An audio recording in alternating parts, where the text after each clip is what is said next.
हे भोले जगत गुरु आशुतोष करुणा निधान। उंगली धरा है माँ सरस्वती,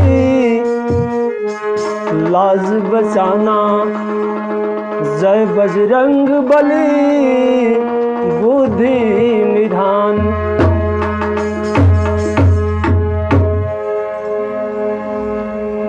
आप लोगों के बीच में प्रस्तुत बा महान श्री कृष्ण चंद्र भगवान।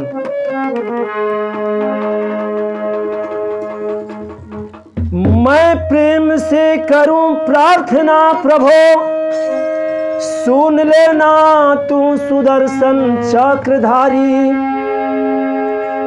अथाह सागर नटवर नटनागर प्रभो, प्रलयकारी सुखकारी तू दुखहारी।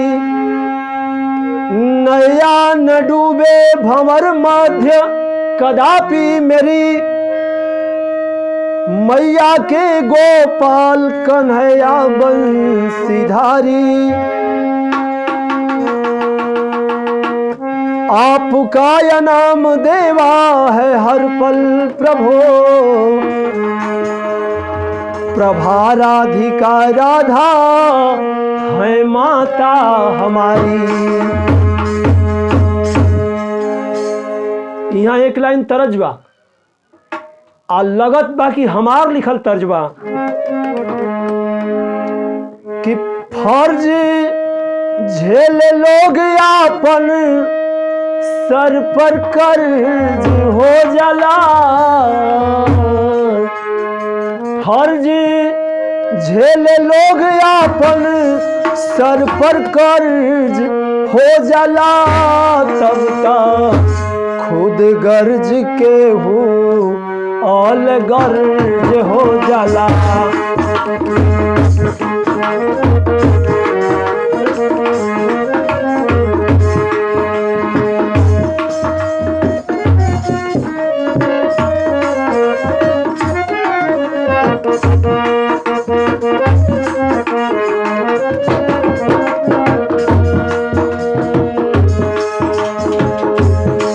टॉनिक सा और आवाज चढ़ा के एकर भाव हम कहतनी।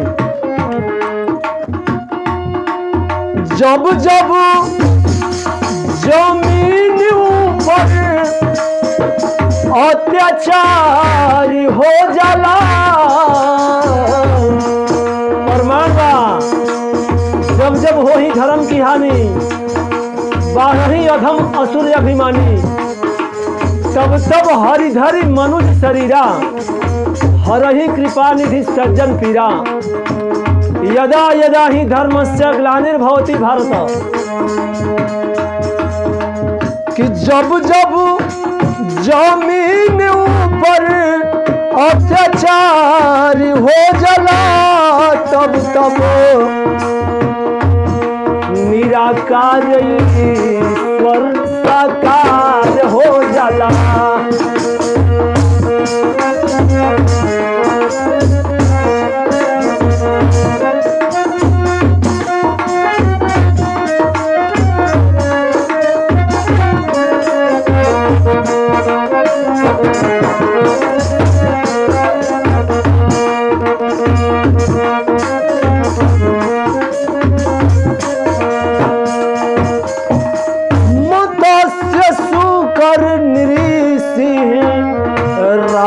परशुराम हो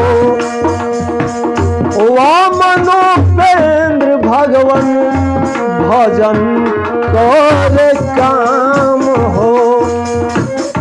फैसला के अदालत अवतार हो जाला। फैसला के अदालत अवतार हो जाला। तब तब निराकार ईश्वर साकार हो जाला।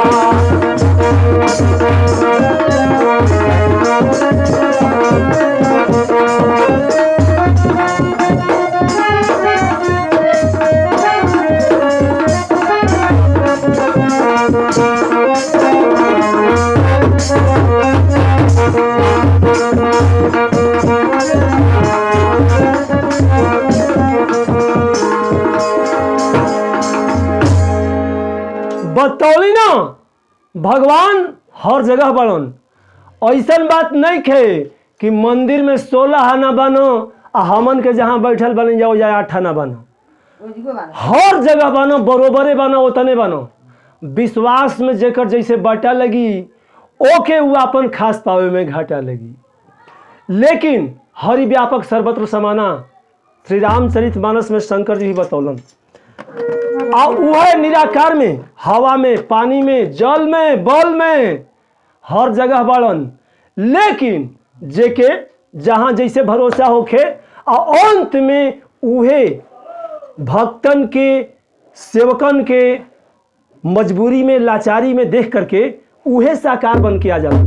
बात के शुरुआत में कहाँ के बात में, केकर बात में, कैसन बात में।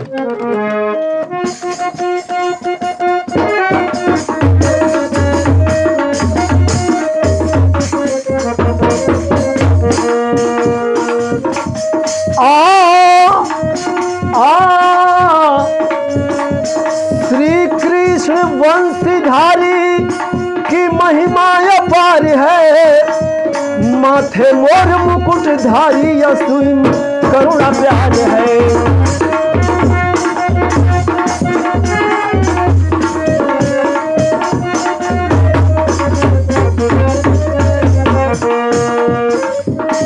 मोहन मदन गोपाल श्री कृष्ण चंद्र कन्हैया हो, देवकी यशोदा के लल्ला मेरी नैया के खेवैया हो।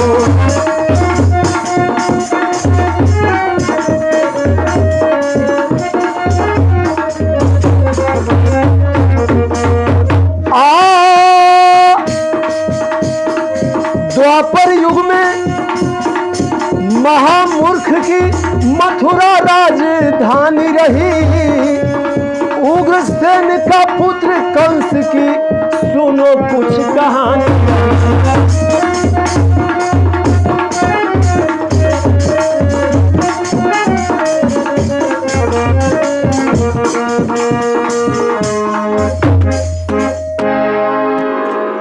ए बाबू, मथुरा में द्वापर युग के बाद 4 गो युग होला, जैसन कि सतयुग या कृतयुग, फिर द्वापर, त्रेता, ई कलयुग चल रहा बा। तो द्वापर युग में मथुरा में उग्रसेन के लड़का कंस रहलन। कंस उनकर ओरिजिनल बाप ना रहलन राधे श्याम भैया। ओरिजिनल बाप जेकर रही वो ओरिजिनले रह जाई। आ जेकर लड़का अधम बा, नीच बा, गंवार बा, सही बात नहीं खे समझत, तो समझ जाए कि वो ओरिजिनल नहीं थे। कंस ओरिजिनल नहीं था, उसका इतिहास आप लोग देखेंगे तो मिलेगा। मगर तो कंस की एक बहन थी देवकी। देवकी के शादी कैलन है वसुदेव जी से। आ शादी कई के रथ पे पहुंचावे जात रहलन देवकी के वसुदेव के, मतलब आपन दीदी के या जीजा के, बहिन के या बहनोई के। तब तक आकाशवाणी भई। ओ आकाशवाणी के सुन के घबराइल बड़न कि सदिया रचाइल जब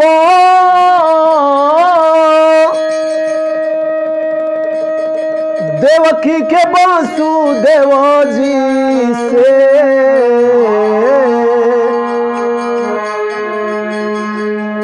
आ रथ से पहुँचावे भाई बनल गड़ी वनवा।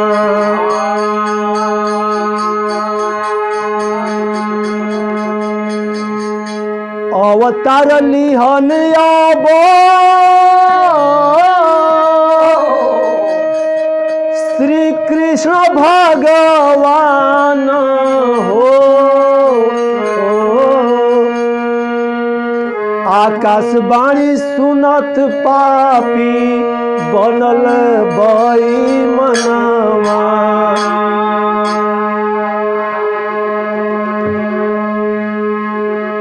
अब नहीं खे कल्याणवा तोर होई हन मरनवा रे। 8वां गर्भ देवकी के करी हन बधनवा। अब करिया भइल करी खा लागल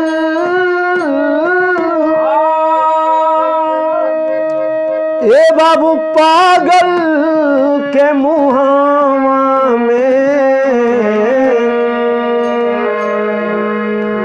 जेहल में बंदी बनौलस जानत सकल जहनवा।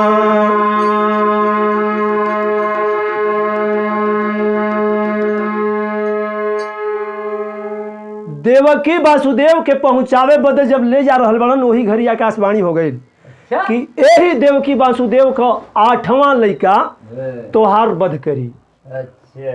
बस ओ सचेत हो गया, सचेत हो गए मतलब कि होनी के टारे के काम करे लागल आ होनी न टरल बा न टरी ले जा करके जेल में बंद कर दिले बा।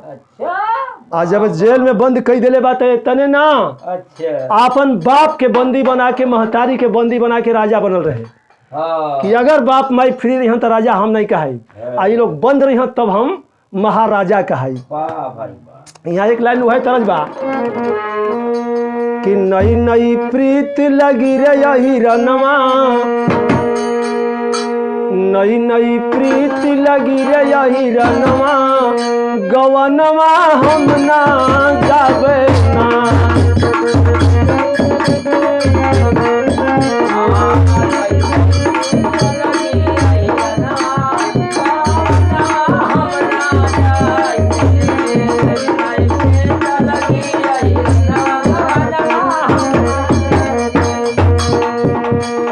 भाई देखी आज कंस का कैले बा कि बाप बनैलन जेहल खनवा, नयनवा झर झर बरसे।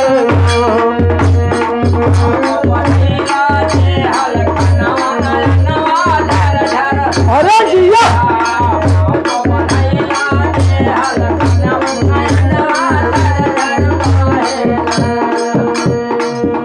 अब हवन पूजन बंद करावे बे मनवा।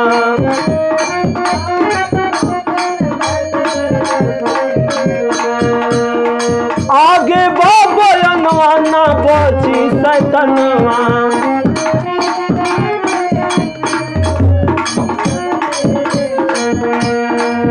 तो गौ ब्राह्मण के करे दहनवा, झर झर झरे नयनवा।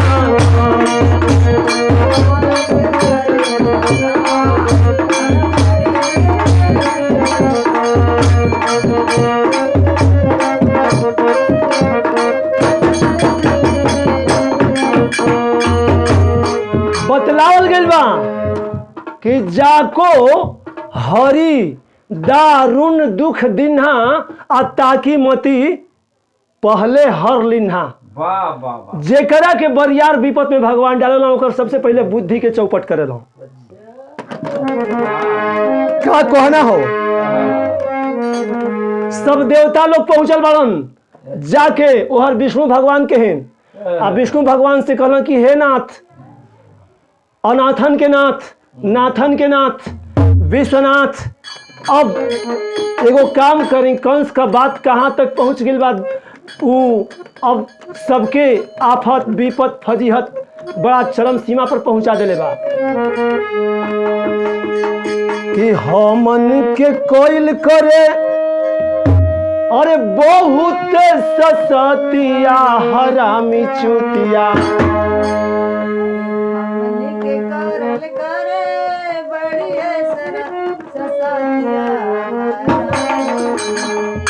बहुत अच्छा। हमन के कोइल करे बहुत ससतिया हरामी चुतिया, बा अफतिया विपतिया हरामी चुतिया।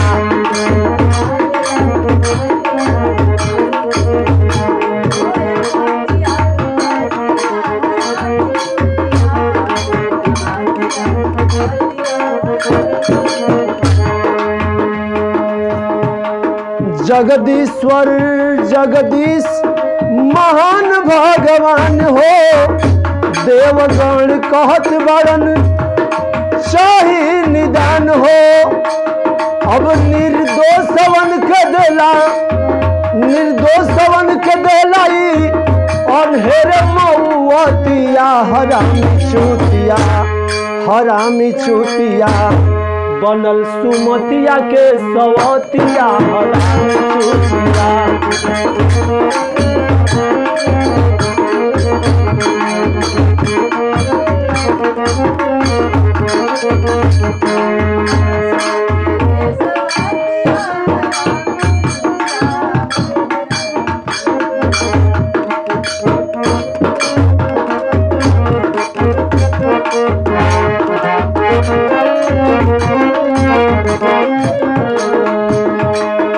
सही है ए बाबू, और देवगण भी बता दहलन कि अब देखी बढ़िया के गुजारा नहीं रह गई।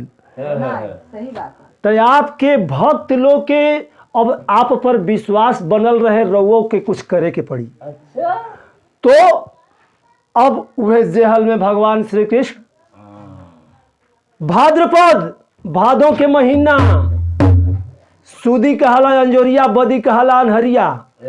आ जब से श्री कृष्ण भगवान वही अनहरिया में रहलो आ तहिए से वो कृष्ण पक्ष कहे लगल। कृष्ण पक्ष वही घड़ी से कि अनहरिया में वो जन्म रहलो। अष्टमी के दिन 8 दिन अन्हार गईले रोहिणी तिथि में, तो कृष्ण पक्ष अंजोरिया शुक्ल पक्ष। तो कृष्ण पक्ष में जन्म रहलो घड़ी भइल का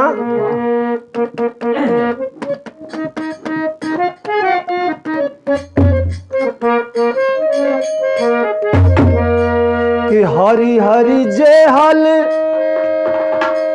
में मोहन मुरारी गुंजल जय कारी रे हरि।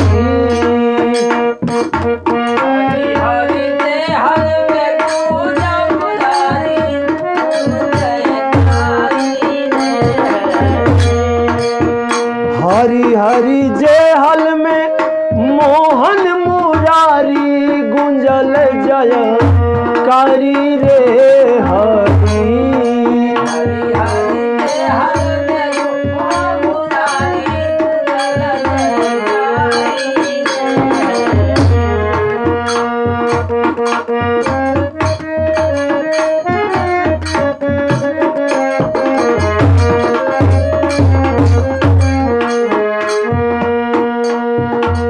सूतल पहरुआ सभे जागल जहनवा रामा।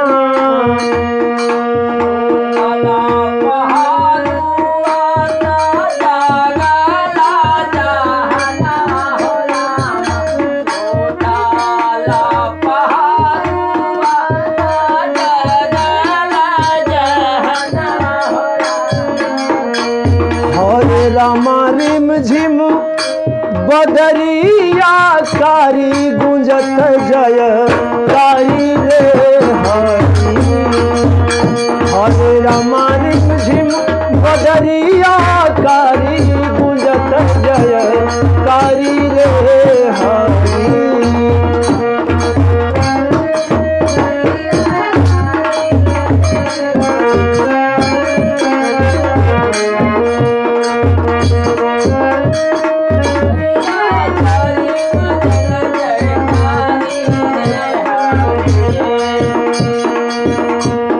कटल बेड़िया अब तो हटल हाथ करिया रामा।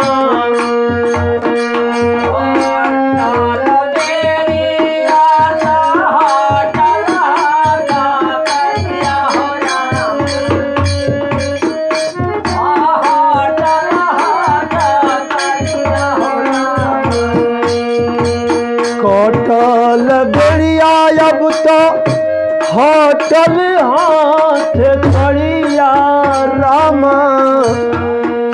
बाबा नंद जसोदा कारी गुंजत जय कारी रे हरि। बाबा नंद जसोदा कारी गुंजत जय कारी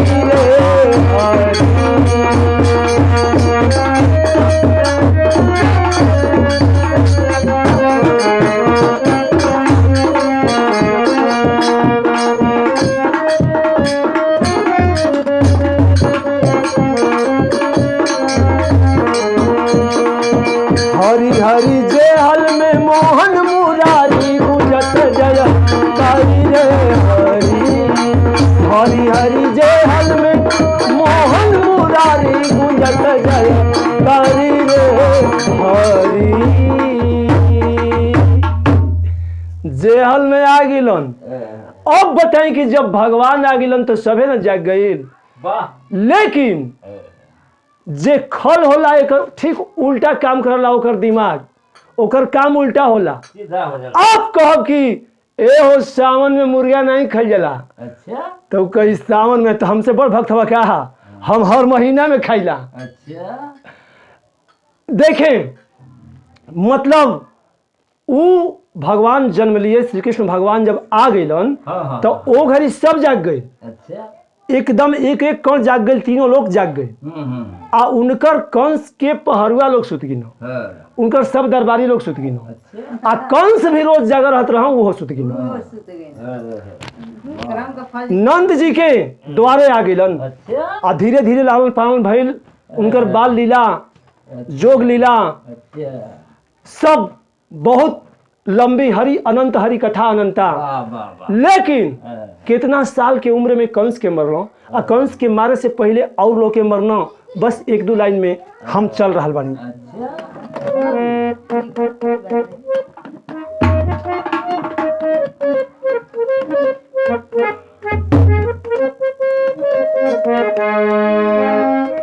मथुरा से आधी रात के गोकुल में आ गिलन। आ इनकर लड़की योग माया बन के रहली, ऊ चल गई। आ योग माया वहां भी बता दिल बड़ी। धीरे धीरे छठी के राती के पुतना मराइल बड़ी।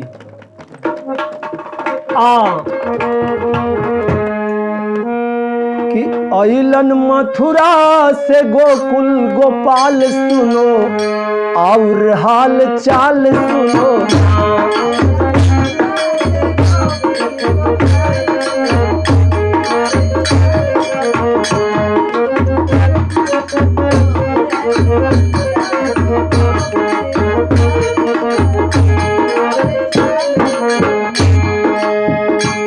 कोइलन कोई गोलीला, राधे श्याम रास लीला।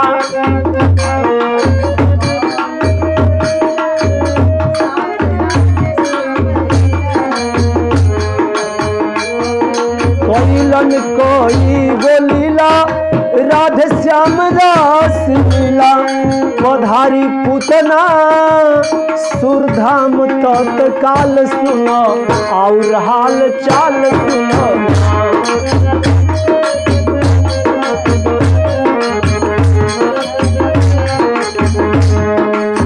साकट सुर बाका सुर, मरकट सुर का सुर। साकट सुर बाका सुर, मरकट सुर का सुर। गोवर्धन धारी फिलहाल सुनो, गोवर्धन धारी बंसी धारी फिलहाल सुनो, और हाल चाल सुनो ना।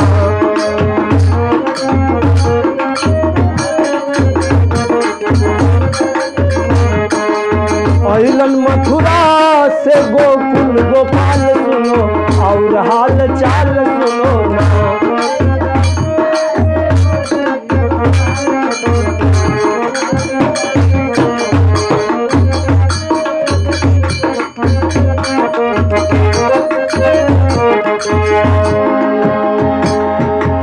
मथुरा से आ गइलन श्री कृष्ण भगवान। जमुना जी भी पैर छू के नीचे चल गई। लागल कि वासुदेव जी के डुबा दी हन, लेकिन धीरे धीरे बहुत लोग के मारते हुए जौन प्रभु आपन लोग छोड़ के, आपन आनंद छोड़ के, आप लोग के आपत्ति हटावे बदे बार बार आवत तड़न। ओह प्रभु के हमेशा माने के चाहिए।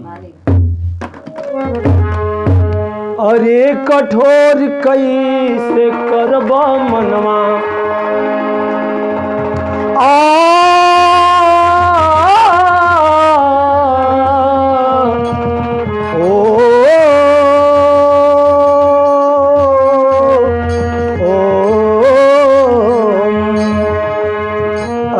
कठोर कैसे करब मनवा, प्रभु में प्रेम भरल बा पोरे पोर, प्रभु में प्रेम भरल बा पोरे पोर, पोरे पोर, पोरे पोर।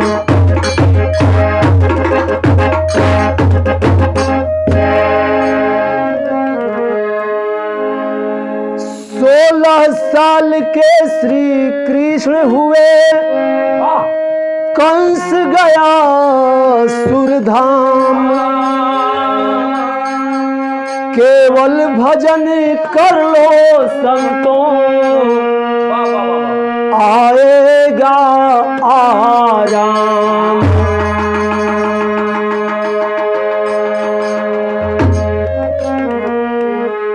आदौ देवकी गर्भ जननम, गोपी गृहे वर्धनम, माया पुतनादि जीवतापहरणम, गोवर्धन धारणम, कंस छेदनम कौरवादि हननम, कुंती सुता पालनम। एतद् श्रीमद् भागवतम श्री कृष्ण लीलामृतम, श्री कृष्ण लीलामृतम। भगवान 16 साल के भजन, मतलब भगवान श्री कृष्ण चंद्र जी के उम्र 16 साल बतलाया गया। प्रमाण मिलल कि 16 साल रहल, जेवने घड़ी कंस के वध कई दहलन। इहे तक आप लोगन से वादा क्लियर नहीं, हम सुनावे बदे सुना दिले बानी। हमार बिरहा के लास्ट पॉइंट बा।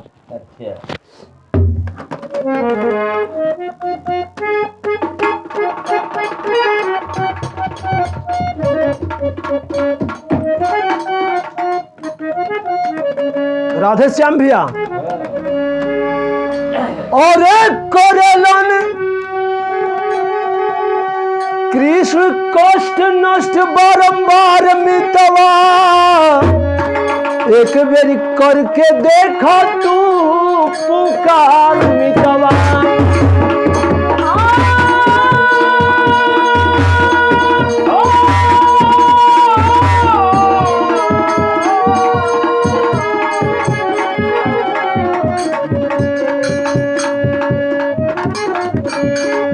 महादेव ईश्वरी क्षत्रज्ञ गुरु, बेचन स्वर्ग सिधारे, राधे श्याम झाल पे शिव गुरु के माता जी, सब संत हैं हमारे। और एक कठोर कैसे करबो मनवा, और नाम देवा करुणा प्रेम पोरे पोर, कठोर कैसे करबो मनवा।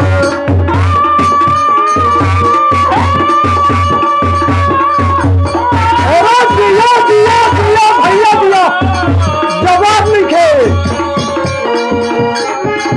बाबा बहुत अच्छे।